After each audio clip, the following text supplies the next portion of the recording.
Hello मित्रांनो, आज आपण ट्रान्सफॉर्मरमधील एक्झाम्पल बघणार आहे. ट्रान्सफॉर्मरमध्ये एक्झाम्पल विचारताना बेसिकली तुम्हाला काय देतात? एक तर के व्ही रेटिंग देतील, मेन्शन करतील आणि तुम्हाला त्याच्यामध्ये आयरन लॉस देतील आणि कॉपर लॉस मेन्शन करतील. ओके.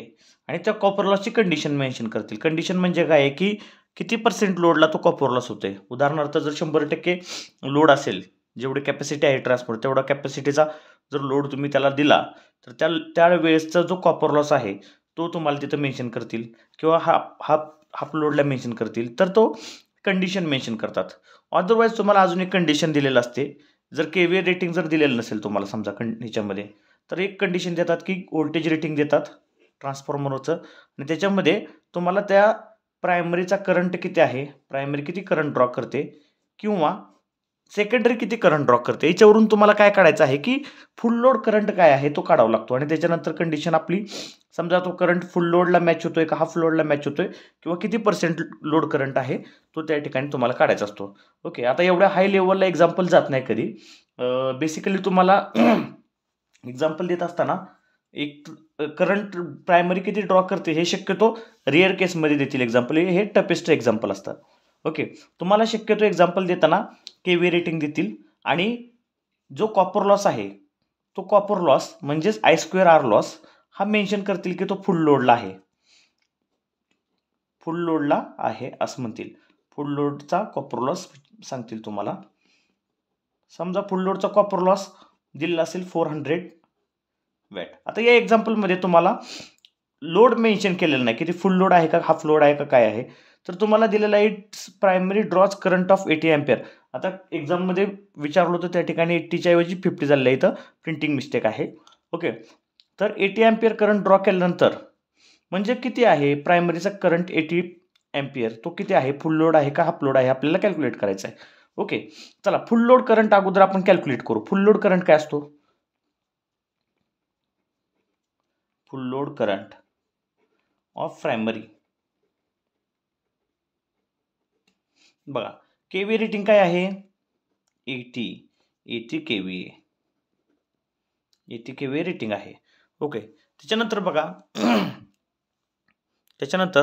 आपल्याला बघा दिलेलं काय आहे, प्रायमरीचा करंट आहे, primary draws current. Primary current म्हणजे I1 दिलेला आहे. I1 दिलेला आहे 80 अँपिअर. ओके. आणि V1 किती आहे? V1 दिलेला आहे 1000 व्होल्ट. ओके. तर बघा हा प्रायमरीचा करंट किती % आहे आपल्याला कळलं पाहिजे. त्यासाठी आपण प्रायमरी फुल लोड करंट काढूयात. फुल लोड करंट कसं काढणार आहे? Full load current is equal to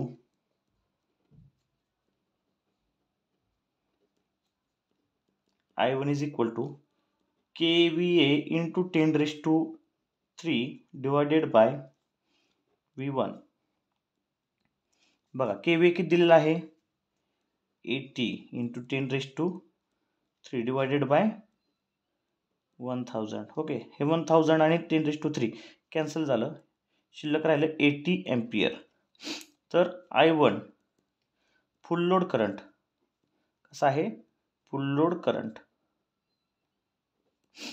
current I1 हा 80 अँपिअर असेल तर त्या ठिकाणी बघा जो लॉस होणार आहे त्या करंटला लॉस होणार आहे कॉपर लॉस. कोणता?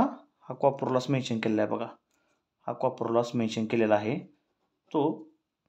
And copper loss 400 watt when it's primary draws current, म्हणजे ज्यावेळेस फुल लोड करंट ड्रॉ करेल त्यावेळेसचा कॉपर लॉस आहे. म्हणजे हा कॉपर लॉस फुल लोड कॉपर लॉस आहे.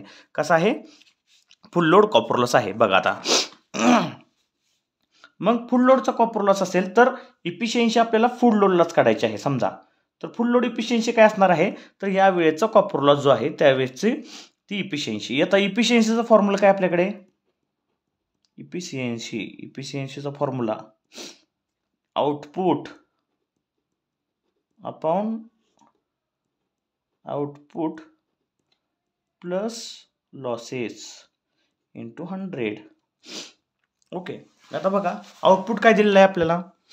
आउटपुट काय? आउटपुट इज इक्वल टू काय असतं? Output actually full load output काय असतं? तर बघा output is equal to KVA into KVA rating into तुमचं 10⁻³ इंटू cos phi. ज्या लोडला काढायचं आहे त्या लोडचा cos phi जो पॉवर फॅक्टर आहे तो cos phi म्हणजे पॉवर फॅक्टर असतो. ओके, आता बघा हा आउटपुट झाला. लॉसेस कुठले कुठले दिले आहेत आपल्याला बघा. इथं काय म्हटले, कॉपर लॉस म्हणजे PCU किती दिलेला आहे 400 watt at full load. Okay, आणि iron loss PI is equal to काय दिलेला आहे 1000 वॅट. ओके, यांना आपण काय करणार आहे, याला पुट करूयात आपण फॉर्म्युल्यामध्ये. ओके, बघा मग इफिशियन्सी इटाने दर्शवतो आपण. कशाने दर्शवतो, इटा. ओके, इटा इज इक्वल टू काय येणार आहे मग, इटा इज इक्वल टू आउटपुट काय आहे KVA into 10⁻³ into cos phi divided by KVA into 10⁻³ into cos phi. हा झाला आउटपुट. ओके, हे काय झालं output divided by output plus losses कुठले कुठले आहेत, copper loss plus iron loss म्हणजे PI plus P copper. Okay, into 100. चला पुट करा व्हॅल्यूज. KVA किती दिलेला आहे 80 इंटू 10⁻³ इंटू cos phi किती दिला आहे बघा. आता आपल्याला विचारलेलं काय आहे, इम्पॉर्टंट ते आहे.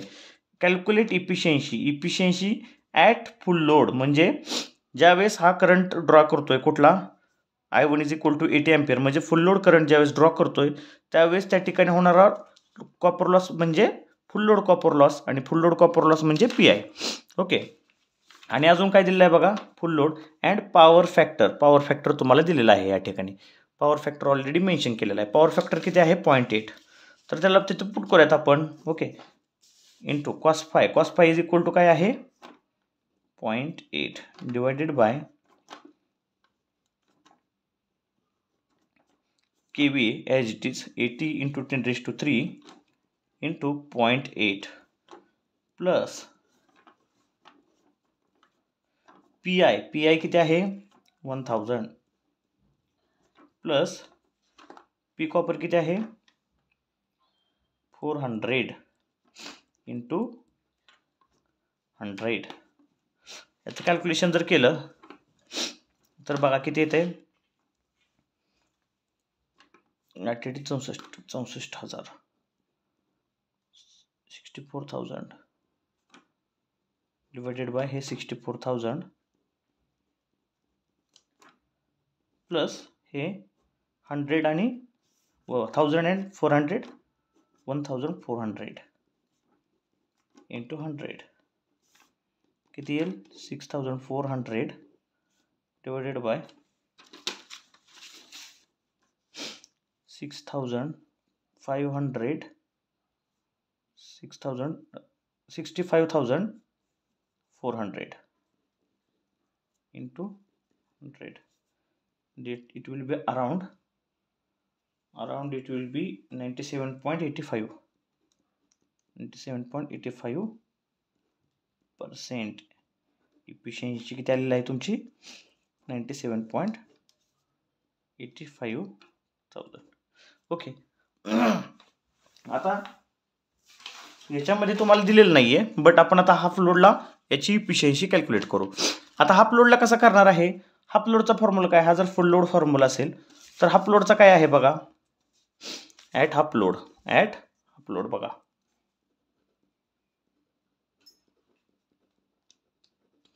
फॉर्म्युला काय होतो,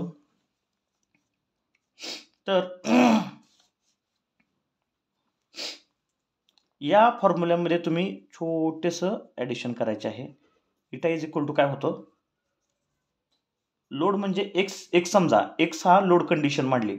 एक्स म्हणजे काय लोड कंडिशन काय आहे 50%. हाफ लोड म्हणजे काय असतं 50%. ओके, 50% म्हणजे एक्स इज इक्वल टू 0.5. तर फॉर्म्युला काय होतं बघा, एक्स इंटू वरचं as it is KVA into 10⁻³ into cos phi as it is divided by याच्यामध्ये फक्त एक्स ॲड करायचा आहे अजून, एक्स इंटू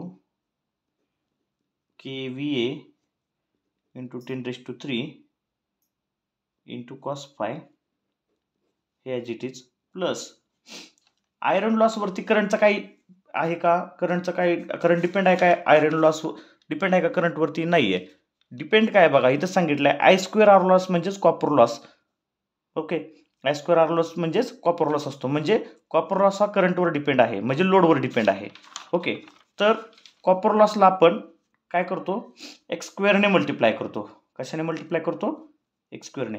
हा आयरन लॉस आहे, P iron as it is राहतं, प्लस पी कॉपरला काय होतं, x² into P copper. Okay, हा झाला आपला मेन फॉर्म्युला इंटू 100. हा झाला इफिशियन्सीचा फॉर्म्युला ॲट व्हेरियस लोड. आता हाफ लोड म्हटल्यामुळे x इज इक्वल टू 0.5. या ठिकाणी जर 75% लोड आलास तर ॲट द रेट हाफ लोडला काय येणार आहे, हाफ लोडला x इज इक्वल टू 0.5. 25% लोडला x इज इक्वल टू 0.25. 75% लोडला x is equal to 0.75. Okay, अशा पद्धतीने तुम्हाला त्या ठिकाणी काय आहे, तुम्हाला लोडचं हे दिलेलं असेल, कंडिशन दिलेलं असेल. ओके, तर अशा कंडिशनमध्ये काय करणार आहे, x ची व्हॅल्यू पुट करायची. आता हाफ लोड म्हटलं तर या ठिकाणी x ची व्हॅल्यू काय करणार, 0.5 पुट करणार, 0.5, आणि हे बाकीच्या value as it is put करायच्या. इथे 0.5चा स्क्वेअर येणार इंटू कॉपर लॉस येणार. अशा पद्धतीने तुम्हाला त्या ठिकाणी लोड कंडिशन दिलं तर त्या ठिकाणी कॅल्क्युलेट करावं लागेल. ओके, आता बघा याच्यामध्ये व्होल्टेज रेग्युलेशन एक विचारलं, सेकंड बिट काय विचारलेलं आहे, voltage regulation. VR is equal to काय असतं, V0 म्हणजे no load voltage minus V full load divided by V0 into 100. हे झालं व्होल्टेज रेग्युलेशन. V0 काय आहे या ठिकाणी बघा, V0 म्हणजे नो लोड. नो लोडला व्होल्टेज काय दिलेलं आहे, नो लोड व्होल्टेज म्हणजे हे जे व्होल्टेज रेटिंग दिलेलं आहे सेकंडरीचं, हा 1000 बाय इकडं 1000 बाय 250. ह्याचा अर्थ काय, हा झाला प्रायमरीचं व्होल्टेज आणि हे झालं सेकंडरीचं व्होल्टेज V2. ओके, हे झालं V1 म्हणजे प्रायमरी व्होल्टेज, 250 म्हणजे V2 म्हणजे सेकंडरीचं व्होल्टेज. ओके, बघा मग V0 म्हणजे ते 250 मायनस फुल लोड. इथं बघा काय मेन्शन केलं आहे, सेकंड बिट विचारताना तुम्हाला, second calculate voltage regulation if terminal voltage of secondary at full load is 230 volt. Okay, म्हणजे काय म्हणते, फुल लोडला सेकंडरीचं टर्मिनल व्होल्टेज काय होतंय, 230 व्होल्ट होतंय, तर त्यावेळेचं व्होल्टेज रेग्युलेशन काढा. तर बघा V0 काय आहे, V0 250 आहे, फुल लोडचं व्होल्टेज काय दिलेलं आहे 230 डिवायडेड बाय नो लोडचं व्होल्टेज 250 इंटू 100 किती येते बघा. त्याचं कॅल्क्युलेशन जर केलं आपण तर 0.08 म्हणजेच 8% येतं, 8% व्होल्टेज रेग्युलेशन. ओके, आता हे कसं आहे, पॉझिटिव्ह आहे. जर समजा फुल लोडचं व्होल्टेज वाढलं, समजा काय कारणामुळे, काय लोड दिल्यामुळे फुल लोडचं व्होल्टेज जर इन्क्रीज झालं, तर अशा केसमध्ये आपण काय म्हणणार आहे बघा, फुल लोड व्होल्टेज वाढलं नो लोड व्होल्टेजपेक्षा तर याची व्हॅल्यू निगेटिव्ह येईल, तर व्होल्टेज रेग्युलेशन काय होतं, निगेटिव्ह होतं. तर एवढ्या लांब तुम्हाला जाणार नाहीत एक्झाम्पलमध्ये, तर बेसिकली तुम्हाला अशा पद्धतीने एक्झाम्पलमध्ये विचारतील.